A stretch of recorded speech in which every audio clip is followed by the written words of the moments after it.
Welcome to Fast Fuel, your bite-sized sports nutrition podcast designed to help you get the latest science, news and insights from the world of performance nutrition in 20 minutes or less, brought to you by Get Pro Professional. I'm your host, James Morehen, and I have over 10 years experience working in professional and elite sport, from sports like rugby, football and boxing, but also endurance athletes. Each episode, we will be joined by a special guest working at the forefront of elite sport or academia to get their nuggets of knowledge on their own specialist area of sports or sports nutrition. From learning how to fuel and support teams through major tournaments, to starting out as a new sports nutritionist and hearing the latest on protein science and research, we have you covered here on Fast Fuel. So sit back, relax and get ready to learn from the best of the best in the world of sports nutrition. Welcome to Fast Fuel. Let's go. Today we're joined again by Mike Naylor, Head of Performance Nutrition at the UK Sports Institute, to talk about individualised nutrition support for athletes. For those that didn't catch you on our last episode, Mike, can you give a bit of an insight into who you are and what you do? So I've been a nutritionist for nearly 20 years now, supporting athletes from a whole range of different sports, Paralympic, Olympic, football, rugby, and in my current role, I'm very lucky to work with over 20 nutritionists at the UK Sports Institute, providing nutrition support to over 25 Olympic and Paralympic sports. Wow, fair play. So last time you were on the podcast, we heard about your favourite meal, sporting moment and your childhood dream and your profession. But now I'm keen to know a little bit more about your favourite athlete or favourite team of all time.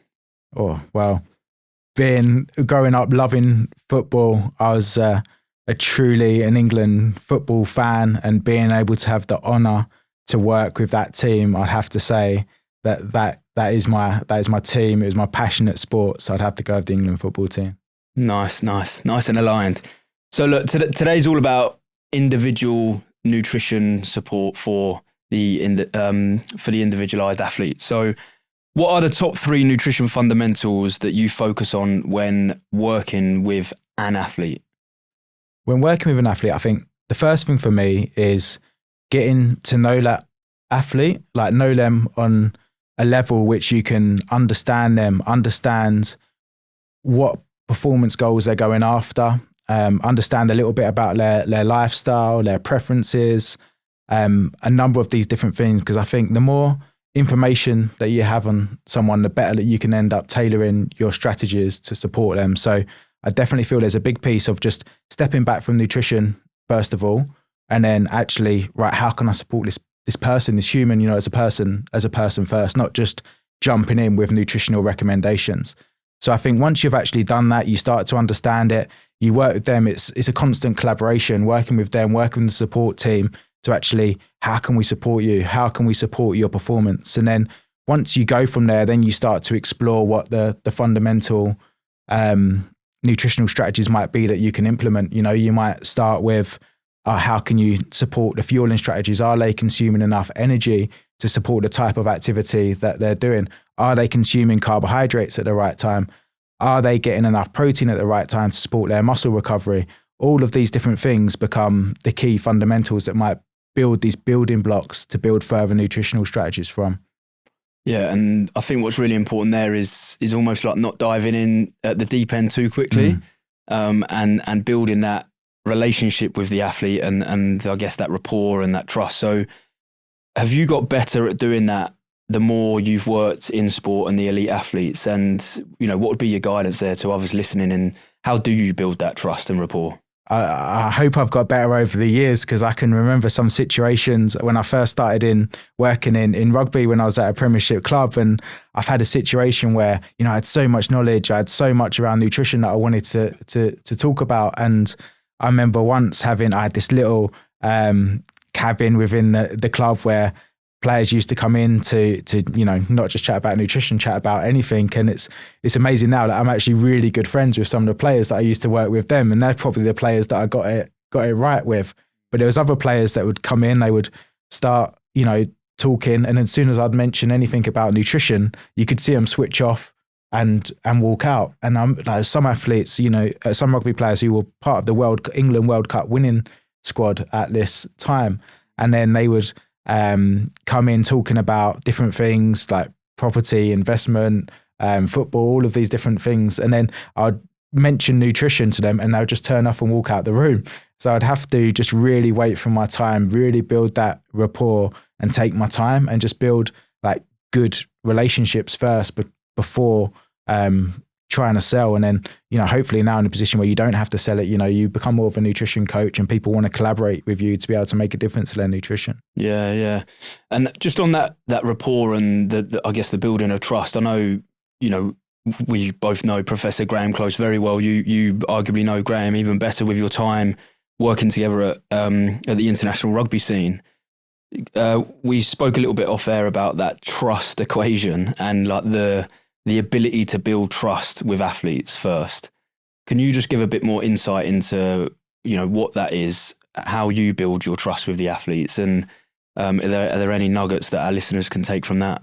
I was trying to think exactly what the equation was then, but I know there's the bit around having credibility. Like athletes like to know what you're talking about. They like to know that you've got your qualifications. We're very lucky to work in the industry with the SENR, the Sport and Exercise Nutrition Register, that helps to quality assure, provide governance for the work that we're doing, which I think is outstanding, which makes sure that people coming in are a decent benchmark to provide support. So that is first of all a key thing. And then you need to be able to make a difference with it. You need to be able to make practical solutions on the back of it. And then I've forgotten how the equation goes, but you basically divide it by your self-worth in terms of, are you in it for the right reasons? Are you in it to, get tickets to a game, or are you in it to get autographs for something? Because you are, then the players lose trust. And that's one of the key things. So for me, there's this big thing around you've got to know what you're doing. You've got to be a safe, effective practitioner. You've got to keep up to date with the science, the research, collaborate with different people to be able to make a difference on the technical aspect of it. But at the same time, you've got to be a good human. You've got to be in it for the right reason. At England, we use a saying a lot of the time around we, not me. And it's about being as a collective of the team. Are you doing this for the team, or are you doing it for yourself? So I think that's a really important thing that's always stuck with me as well, around when you're working within individuals. It's like truly have them at the center of this, have, them as a human at the heart of this performance, and can I support them to actually make a difference rather than what am I going to get out of it? Yeah, we, not me is good.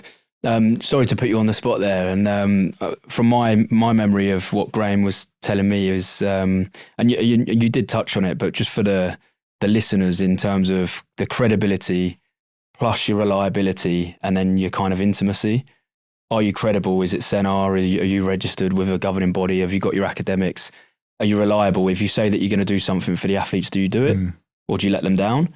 And then what's your level of intimacy? So, and what we mean by that is almost if a player has had a bad day at training, or they've got injured, or, they might have done a mistake in a game and lost the game, is that really the right time to go after them with the nutrition strategy? Or actually do you put an arm around them and then you go and have a chat the next day maybe?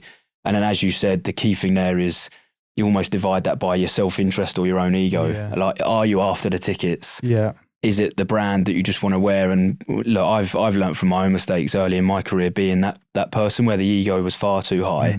And actually that kind of Dunning-Kruger and that humbling moment where you get back, you come firmly back down to ground. So yeah, thanks for sharing that. In terms of working with that individual athlete, and I know this will differ depending on who that athlete is, but can you kind of explain what a typical day might look like for you when you work with that athlete one-to-one? When, I'm in an environment where I'm working with a lot of team sports, and I think the important thing to remember when you're working in a lot of team sports is that you're working with individuals within that team as well. So, every individual in the team isn't the same, and they would like to work in different ways. And the way I like to break my day down is, right, what opportunities have I got here to actually support people, coach people with different areas of nutrition? So me and the strength coach often call this like habit stacking, where we're looking around different things that they've got throughout the day. So, after training, when they come into lunch, I don't just see it as lunch and a food provision. I see it as a coaching session. How can I be around the food provision? How can I support people in that environment to make different choices based on what they've done in training. How can I support them to, it might be as simple as eating more vegetables or something like this. Actually, how can I have this communication, learn more about them and learn more about how I can improve our service as well? Do they want different foods available? How can we support them to do that? And then they might go into a recovery session after, and then, right, what can we stack into that recovery session from a nutrition perspective? Is it something which is a food that's high in protein, or a different shake that might be high in different protein, polyphenols, whatever? How can we use that as an education tool as well to say, right, these are the sorts of foods that might be able to help your recovery in this situation as well? So that's a very practical integration of a nutrition service, which you can individualize bits within it. And then there's often times where things need to be a little bit more formal. They might have some really private stuff that they want to go into, and it's creating more of a typical consultation environment where you dig into things a little bit deeper, go through a really good dietary analysis process, come up with recommendations. You follow some of the guidelines which are on the BDA website of actually doing a good consultation to actually construct something that is really in depth and aligned to be able to make a difference in a detailed way. And I'll mention Wendy Martinson has done an amazing job with this for the UK Sports Institute and integrating our performance data management system, integrating a really good system which takes you through a really good consultation to get in depth in that as well. So it can very much differ from being in the team environment, doing little bits of practical support as you go through and coaching, compared to a real in-depth individual one-on-one in a more consultation environment. Yeah, I love that answer, because there's so much in that. And as you're speaking to me, I'll reflect on just how important it is to have that rapport with the athletes, like the ability to walk with them into the dining room and coach them through the foods that they're about to put on their plate, aligned with the training demands. Like, you can't do that with every athlete as soon as you meet them, because you have to build the rapport, you have to build the trust. But then going into the more personal stuff regarding more in detail areas that they might be struggling with in a one-to-one. But again, it's all rapport building. Now, we spoke offline about some of the ways that you build rapport with your athletes that isn't nutrition, and it might be, one of your hobbies is fishing. So what other tactics do you use to build rapport outside of the conventional, I'm a nutritionist, I'm going to help you with nutrition strategies? I think listening is the biggest skill that we've got. I think, being able to spend time with people and actually truly listen is a really good skill. And then you pick up on different things, like you pick up on different things about their interests, what they do at the weekend, different things around their values.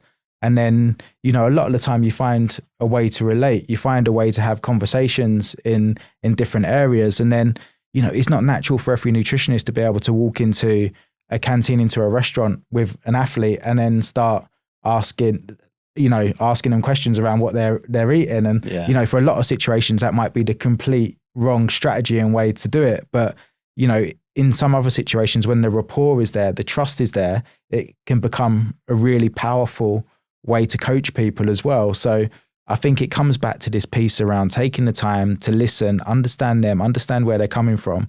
And then you learn over a period of time where you have similar interests, where you have similar values, and you basically have content for you guys to work on and connect and collaborate together. In terms of the individual athletes, what do you find most challenging about working one-to-one with individuals? And then the flip of that then would be, what do you actually enjoy most about the individuals versus the teams? Some of the times I think the hardest thing I find is when a coach might want a particular outcome or think there should be a particular outcome. And you're in a situation where you understand it and you understand the performance difference that it can make, but you don't really have the trust or rapport with the athlete. And then you try and rush things and you're trying to jump ahead, and you're like, it's really, you can be in a really hard position. So I think there's definitely that piece around managing stakeholders really well, really like managing these situations that can be quite tricky to educate both ways, but to coach and athletes, you don't get in the caught in the middle of something that's really hard. So I think there's definitely a piece where I find hard to do that and not rush things. And actually, right, I've got to take my time here. We're not trying to make fast changes for a short period of time. We're trying to work in a way where we want changes to last for their career, for their lifetime. And that takes time, and it's accepting that and being comfortable with that, which is sometimes a really challenging thing. Yeah. And then the flip of that, what do you find most enjoyable? I love it when you make, like, you find a way to truly make a difference to an athlete, and you see it. You might see an athlete in extra time at a major event, and they're just they're dug in, full of energy, and you feel like, I've actually, in whatever small tiny way, I may have contributed towards that. So I think when you start to see your rewards on the pitch, in the arena, wherever it might be, I think that's a really rewarding thing for me. You don't get thanks a lot of the time in this world, and I think that's fine, and something you need to be comfortable with in elite sport as well. But there are those moments where you feel, we've done a good job here, and I think that's a really rewarding thing. Yeah, and I think if you've done the good job, you've had the strategy, you've had the plan, you've executed on the plan. You've shared it with key stakeholders and communicated it, and then the results come. Sometimes you don't need the player to pat you on the back and say, oh, well done, you helped me win that game. You kind of know. With those one-to-ones that you do, what do you tend to see is the most common area to focus on first? Like what is the quick big win? Is it lack of fueling, lack of carbohydrate, or is it, protein intake is low, they're not sleeping properly? Like, what would you say? As I say that question, you're like, no, this is what crops up all the time. It can be all three of them. Like, you've given three clear examples there. I think the one that I come across a lot is underfueled athletes, not consuming enough carbohydrates at the right time to support their performance demands. I think that becomes evident a lot, and often influenced by a lot of different things on social media, which are aimed at non-athletes, but then they start to try and apply into their world. So sometimes it's helping support and coach athletes through a journey to actually understand what is the demands of their sport they're involved in, their activity, their lifestyle, and actually how can you tailor your nutritional needs based on the demands of your lifestyle. Yeah. And I guess the conversations I've had with a few people is that energetic cost of the game. Yeah. The energetic cost of the sport. Like, you are not, if it's a professional boxer, you are not the same as your friend who just goes about his normal day to day. So therefore you cannot eat the same because you're not fueling and recovering correctly from it. So, those energetic demands of the particular sport, I think, is really important. And we talk about that framework, don't we, of, fuel for the work required, carbohydrate periodization. Do you, when you see athletes get that and the light bulb goes off, it's quite a powerful thing, isn't it? Like, when you see it and they finally get what you're saying. Yeah, it does. It's when they get it, they click with it, and they implement it, and they experience it, and they feel it. That's always a big thing for me, when they might have been under fueling for a little while, and then all of a sudden you help to create a strategy with them that allows them to optimally fuel before an event, and then they experience it, they feel it, and it's like, wow, that felt good. That felt like I had energy towards the back ends of the game, the race, whatever it might be. And I think that is a powerful thing. And it comes through, comes through that process of taking the time, understanding needs, understanding their viewpoints, and then, creating a strategy together to make a difference. And I think the ability then to reflect on that moment, like it could be very easy to forget what's just happened in terms of the education was given in, you've implemented the strategy, we've had a better performance. And then it's almost like you've unlocked the next level of their ability and their performance. And then it's like, are you now beginning to realize how much impact I could have as a nutritionist with you, but also how good you could be? Because you're good already, and now we're beginning to realize the power, aren't we, of nutrition, and that's pretty fun, right? I've had athletes use the words like, just now I'm fueling properly, or I'm having these gels, or I'm having this amount of fuel the day before. I feel as if I've got a cheat code. Like, you feel like this is quite, fundamental nutritional practices, but when they feel it for that first time, as you say, it can be really rewarding in that situation. Yeah. Just with that, what would be the 3 bits of advice, like non-negotiables, absolutely non-negotiable, that you would give any athlete that you're working with from a nutrition point of view? 3 bits of advice. Well, I think there's the bit around getting enough energy and getting enough carbohydrates to fuel what you're doing. I get that so often. There's the bit around taking the time to plan and prepare, we can over focus sometimes a lot on the science, you know, the amount of carbohydrates, you know, grams of carbohydrates per kilogram of body weight. We can over focus on that stuff, but actually getting the athletes to think around, right, what is the practical solutions around this? How are you going to plan it each week? How are you going to do the shopping? How are you going to make sure you've got the food available? I think becomes really key. So you're actually, you know, turning that science into a real practical solution, which you can actually live day to day. And my third one will be, you know, learn the practical skills around nutrition, learn how to cook, take the time to learn new skills, enjoy it, embrace it. And, you know, it can be very mindful as well as performance focused from a nutrition end as well. And then you can layer in a whole load of technical nutrition areas on top of this, making sure you're consuming enough vegetables, fruits, vitamins, minerals, drinking enough water, all of these different things as well. But I think getting those key practical fundamental bits in first becomes so key. Yeah. Look, today was all about the individual athlete and nutrition strategies for one-to-one. As I wrap this up, the one thing that probably stands out for me here is that anchor. And I think it's a really smart tactic that you use there around, you know, find out what drives that athlete. And, you know, what is the anchor that's going to allow you to then translate, embellish, support that athlete from a performance nutrition point of view. And I think that's a really important thing that the listeners will take from this as well. So, Mike, once again, thank you so much for joining us today, and it's been an amazing episode once again. Thank you for having me.